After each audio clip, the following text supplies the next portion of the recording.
Okay, now let's take a look at what Swiss franc JPY will most likely do for the day. So subscribe if you have not done that to stay updated. Follow the Telegram. I'll put the link in the comment section to stay updated also. And let's start with our trend Swiss franc JPY. Like you see, we are in an uptrend move.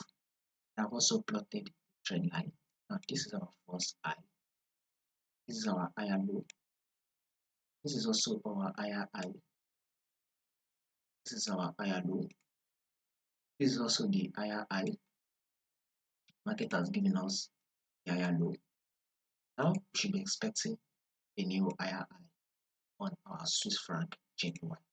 When you go to your forward time, you've seen something like this. Market is pushing up, right?